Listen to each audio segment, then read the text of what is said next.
Di episode Gen Z Berpikir Jernih kali ini, aku akan membahas dengan kenyataan terkini tanpa sugarcoating berbalut ilusi. Aku akan membahas seberapa besar kualitas Indonesia di resesi 2026 ini.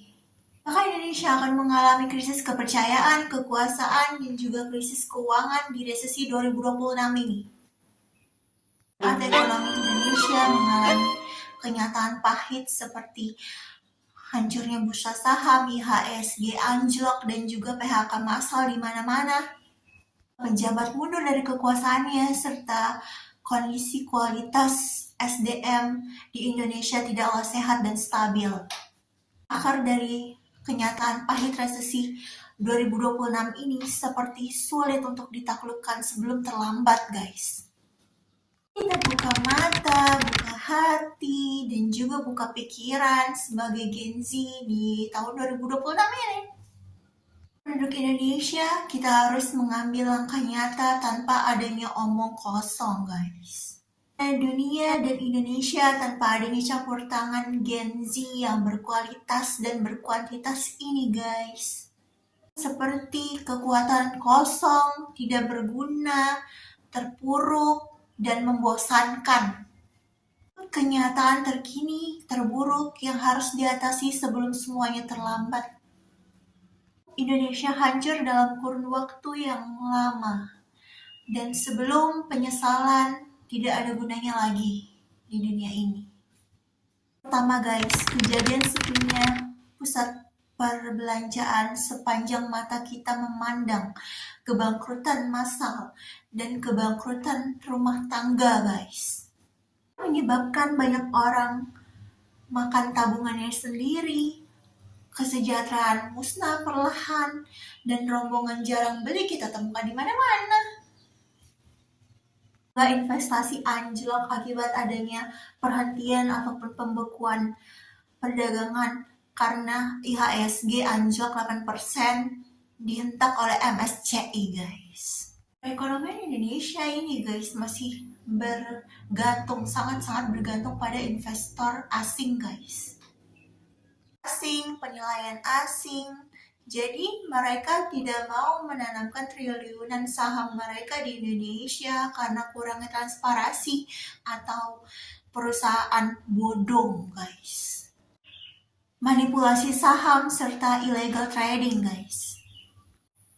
Simulator palsu yang naik turun sahamnya begitu tajam, guys, karena adanya pelaku pejabat pemerintahan yang membohongi rakyat. Akhir, yaitu pertumbuhan ekonomi palsu karena bukan berasal dari daya beli masyarakat, tetapi pertumbuhan ekonomi ini berasal dari investor dan ekspor. Semua ini tidak teratasi dengan baik dan secepatnya, maka Indonesia akan dikelompokkan seperti negara Afrika, Bangladesh yang GDP-nya rendah. Yang ketiga, guys, ketika resesi 2026 ini terjadi, maka indeks saham akan turun. Orang kaya semakin kaya, guys, karena adanya transfer keuangan. Atau mereka sudah tidak trading lagi dan menghindari kripto, guys.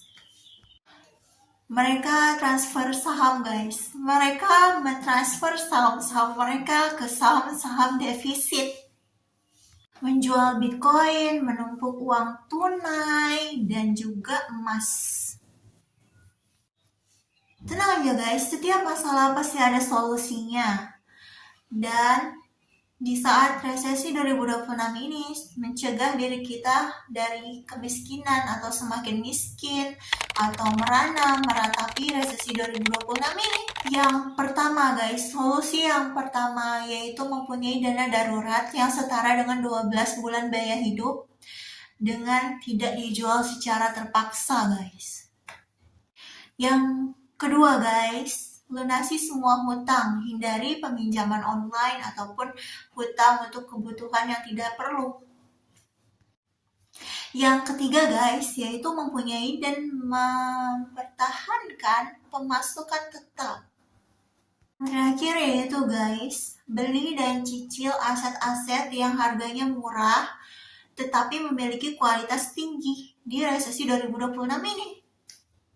Sekarang ini pemerintah mulai menindak tegas saham-saham manipulatif dan tidak mentoleransi alasan apapun, guys, dengan cara penegakan hukum dan pemberian sanksi serta melalui OJK, guys. Gunakan tools tertentu EISC anti-scam dan juga kejaksaan serta aparat berwenang lainnya seperti polisi, guys. Tapi perlu adanya pengawas OJK, guys, karena kejahatan bursa saham ini sudah banyak di Indonesia dan tersistematis dalam jumlah besar sampai-sampai MSCI menghentak Indonesia. Pasar modal Indonesia harus bersifat liquid, transparan, dan dapat memenuhi ekspektasi global index provider. Menggunakan fakta dan aksi nyata, guys, seperti penerapan batas minimum saham publik atau free float 15%.